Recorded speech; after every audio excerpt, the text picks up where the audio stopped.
friends, welcome back to Blessed and Highly Caffeinated. I'm Rebecca. If you're new here, I am so happy to have you. If you're already a subscriber and you've been around for a while, it's great to see you back. Today's video is going to be a little different. It may not be as exciting as some of the ones that I've done.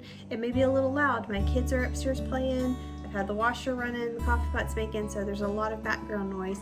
But hopefully it'll make it feel a little bit more like you're actually sitting down for a cup of coffee with me in my kitchen while we visit. So, having said all that, what I visit with you about is pantry and freezer stocking and some of the things that I'm doing to be prepared food-wise in case of a food shortage. So, it's crazy that we even have to think about keeping our pantries and our freezers stocked with at least 2 weeks worth of food at a time. That's like almost unheard of in most people's living memory here where we live, because we've always just lived in America and we've always had just plenty, and it wasn't a big deal. Just go down to the grocery store and get whatever you need whenever you need it, pretty much. Well, if the recent unpleasantness of 2020 taught me anything, it was that regardless of how things look and what's going on, I need to have at least 2 weeks worth of food in my house at all times, if possible. Thankfully, growing up, my mom modeled this and showed me how to do it. I don't know if she did it on purpose or not, but she just did it. So we grew up out in the same area where we live now, and we're about 20 minutes, 30 minutes from the grocery store. And Mom was always very careful with what she bought. She planned ahead and made sure she would have enough until we could get to town again, because when you live that far out, if you forgot something, you can't just jump up and go get it. It's like a major thing to plan and get to town. And I know that's kind of silly sounding, but it is a major thing, especially now that I have moved back home and I'm like, oh my word, I don't have a grocery store 3 minutes from the house like I did when we lived in town. We do have a Dollar General, and I am a frequent flyer there. I don't think I could have made it if Dollar General hadn't already been here before we got here, but that's neither here nor there. So I was able to see growing up what buying a week or 2 weeks worth of groceries at once looked like. So that was very helpful, and that is my goal now, to buy about 2 weeks worth of groceries at a time so that I know I have this much food in the house. And thankfully, right before everything was shut down during the summer in 2020, I had just bought a big grocery order, and it was about 2 weeks worth of food, maybe a little bit more. And that whole time of craziness, when everybody was going crazy, nobody could find toilet paper. When you went in the store, they were rationing things. They were only letting you have a certain amount of meat, certain amount of bread, certain amount of milk. I already had everything that I needed in my house, and we really didn't have to buy much of anything during that time, and we were able to avoid the craziness and avoid the shortages. So I was very thankful that it worked out that way. And I realized, talking to people later, that a lot of people, they don't know how to buy more than just a couple meals worth of food. They don't know how to buy a week or 2 or 2.5 or 3 weeks worth of food at one time. They don't know what that looks like. So I'm going to share some things that I've learned, things that I do as far as buying groceries and putting things in my freezer, in my pantry, and learning how to gauge, okay, this is what it looks like. So I'm going to share some of that in this week's video. I wrote a blog post actually just a year ago, and it's there on the website. I'll put a link to it below, and it'll have all of this information that I'm going over if you want to go back and reference it later. With that, and I also did a live chat in the Facebook group, I think around this same time last year, maybe it's been a little before. And if you are in the Blessed and Highly Caffeinated Homemakers chat group on Facebook, you can go back and find it. It'll be under the videos. But I'm going to try to cover most of what I covered in that video and the blog post in this one spot. So, like I said, I'll put a link to the blog post in the description. So when some people think about stocking their pantry and their freezer, they get overwhelmed and don't know where to start because, oh my word, that's a lot of food. That's a lot of money just to go blow in one grocery order. So you don't have to do it all at once though. It's very easy to do, and you don't have to completely spend every penny you own on buying food. So I'll show you what I do, how I do it, and it's not that hard. So first of all, you have to stop and think about, what does my family actually eat? If your family does not eat beans and rice, it's not going to do you any good to go buy 50 pounds of pinto beans and 75 pounds of rice. What you may need to do, those are just examples of things that you can buy that store well. So you may need to help your family develop a taste for those things if you're concerned about not being able to buy food down the road. So if you're wanting to do things like that store really well, either start acclimating your family's palate to eating them or find something else. So you want to make sure that you are trying to build up and stock your pantry with stuff that you actually eat. Because if you don't actually eat what you're buying, then not only are you wasting money, you're also wasting space in your pantry or your freezer that you could be using for something that your family will actually eat. So sit down, think about what you actually eat. Make you a list. What are things that you know you buy over and over and over every time you go to the grocery store? So you can split your categories into perishable and non-perishable. So think about what non-perishable items you eat. This is like canned goods, dry goods, flour, sugar, pasta, rice, beans, things that have a shelf life. So pick a few things that you know you use regularly and buy a couple extra of them next time you go to the store. So like, this week we're having pork chops and green beans and rice pilaf. That's on the meal plan. Well, if you're going to the store, buy a couple extra cans of green beans. If you normally buy 4 cans of green beans, buy 6 or 8. That's not that much extra money, and you have a little bit of cushion in the pantry. Buy an extra box or 2 of rice pilaf if you don't make it from scratch. Which, by the way, if you have a really good recipe for rice pilaf, please link it or something in the comments below, because I haven't found a good recipe yet and I want to learn how to make really good rice pilaf at home. I'd appreciate it. So now, whenever you go to the store and you buy things, think of 1 to eat and 1 for the pantry. That way you're not buying 15 cans of green beans at once, because you may not have storage for that. You may need to go home and rearrange, but that way you always have at least 2 or 3 extra meals worth in your pantry.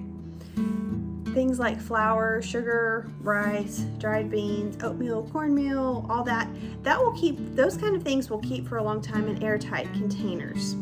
You can buy 10 and 20 pound bags of these items and be set up for a while. I recently went to Tractor Supply and bought some food grade buckets and some lids, some of the Gamma Seal lids, and then also just some regular lids for things that I get into often. And I'm going to start putting things like rice and beans and pasta in these buckets. That way I'll just have a store just in case.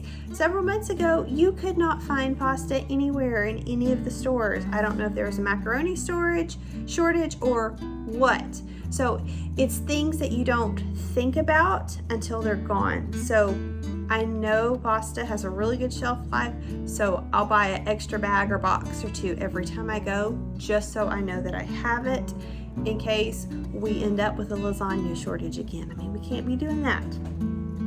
So just think in those terms, and it's not that hard to do, and it's not going to be that much extra money put onto your grocery bill every week.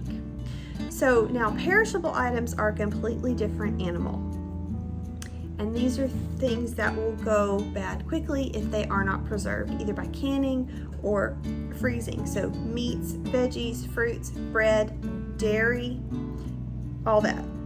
This is where your freezer steps in and becomes your very best friend. Maybe is my best friend. This will give you wiggle room in your budget down the road, and also give you peace of mind to know that you have something to eat and you're not having to scramble trying to figure out what you're going to fix. So if you have the money to do it, I highly recommend buying a deep freeze. I love mine, and it is worth every penny. The money you'll spend, you will save in the long run. Coffee was done. So I've mentioned it before that I like to use my vacuum sealer and my deep freezer as the dream team. They are the best. So more often than not, if I'm able to, I will buy the big club packs of meat from H-E-B. So like chicken breast or pork chops, or if something is on sale and it's something that we use and it is a savings, I will buy a large pack, and then when I get home, I'll break it up into smaller packages and vacuum seal them, so meal-sized packages. This saves money because buying in a larger package makes the price per unit go down. So if you're trying to build up your meat stock in your freezer and you normally would just buy one big package, if you have the wiggle room in your budget, buy 2 big packages and then come home and divide them up into small packages. If you can't do that, then buy a big package and a small package. Just buy a little extra wherever you have wiggle room. So the next week or in the next 2 weeks, when it's time to buy groceries again, you don't have to buy meat. So you have a little extra money in your budget to go buy some extra canned goods or something else. So you can utilize it and make it work for you to where you're not spending a ton of money all at one time. So if I see something that's on sale and it is something that we use and I know we use it, I will buy up as much of that as my budget allows, and then it goes straight into the freezer for use later. So if you can afford it, I highly recommend buying a freezer. I also highly recommend buying a vacuum sealer. I use mine several times a week, and just being able to put the meat into smaller packages and vacuum sealing it helps your meat actually last longer. Pork is notorious for freezer burning very quickly, like 3 months tops, and it's gone, it's ruined. But vacuum sealing it helps push it and makes it last longer. I also like to use my vacuum sealer whenever Jacob will barbecue. We'll always buy extra meat and like chicken quarters or an extra rack of ribs, or if we do a really big brisket, we'll split it in half, and after they're cooked, we will vacuum seal them and then stick them in the freezer, and then those are meals that are ready just to pull out, thaw, warm up, and it's done. So I use my vacuum sealer for everything, in case you can't tell. And learning what sides can be put in the freezer. If you're not buying canned veggies and you want to do more fresh veggies, buy frozen vegetables and stick them in your freezer, and then you can pull them out and do whatever you want with them. So that's a way to meal plan and stock your freezer. I will from time to time freeze entire one-dish meals and main dishes, and then have them ready to pull out and use. A lot of times I will cook double, sometimes even triple what we need, and then break it up into meal-sized portions and stick it in the freezer. So freezer meals do not have to be limited to casseroles. Don't buy into that lie. You can eat very well things that are not casseroles out of the freezer, I promise. So like I said a minute ago, whenever Jacob barbecues, we always, if we're able, we always cook more than what we need and stick the rest in vacuum seal bags and put them in the freezer. Soup and gumbo freeze very, very well. the amount of work that I put into my gumbo, I'm always gonna do at least a double batch. That way, in a week or 2 weeks, 3 weeks, a month, whenever I'm ready for gumbo again, if I don't feel like standing over the stove for 45 minutes, or if we're very busy, it is so easy to just pull that bag of gumbo out of the freezer, let it thaw, and either stick it in the crock pot if I have all day, or just stick it in a pot and warm it up and make some rice. But cooked rice, like I said, freezes and thaws very well. Mexican rice freezes and thaws very, very well. Cooked beans, red beans, pinto beans, black beans, those do fabulous.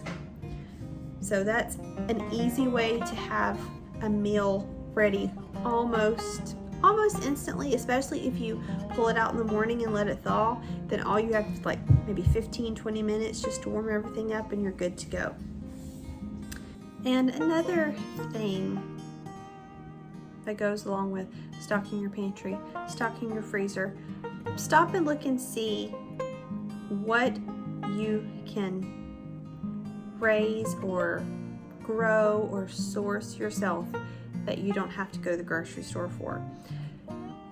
If you are in an area that lets you have chickens, if you're in town and you can have chickens, I would recommend getting the maximum amount of chickens they'll let you have. I know some places are like you can only have 6 hens. Whatever you can do to start supplementing what you have to buy from your own home, that's going to go a long ways. So if you can get chickens, get you some chickens, and then you'll have all the eggs you need. Chicken feed isn't that expensive right now, and if it does get expensive, chickens like grass, chickens like table scraps. It won't be that hard to supplement them so that you don't have to feed them as much. If you have any space at all, even if it's just a little small flower bed, work up that flower bed and plant you some tomatoes and squash. Plant you something that you know you'll eat. Anything that you can do from your home to keep from having to buy it in the grocery store, do it. Learn how to make butter from cream. If you're out in the country and you have a milk cow and chickens and a huge garden, do everything you can and try to cut down the amount that you are dependent on the store for. That will go a long ways to helping you feel less panicky if there are shortages, or if for whatever reason you aren't able to get to the store, you can make it a couple extra days. Anything that you can do to become more self-sufficient, do it, because it is so much better to not have to depend on the grocery store to know that you can take care of your family. Thank you so much for joining me for this week's video. I hope it didn't freak you out or make you gloomy or anything like that. I hope it was thought-provoking and you'll be getting together your plan for if a storm or whatever kind of natural disaster or shortage might come up, and hopefully you feel encouraged that you can stock your pantry, stock your fridge, and you not have to go take out a loan to do it. If you are new here and you haven't subscribed, I would love it if you would subscribe. It lets me know that you enjoy the things that I share. I try to share a video every week. Sometimes it doesn't always happen on the same day, but I do try to get at least a video a week put out. You can also follow me on Instagram. I post there a couple times a week, and sometimes I'll post sneak peeks of things that are coming up or just what we've got going on in our lives throughout the week that doesn't exactly fit in a video.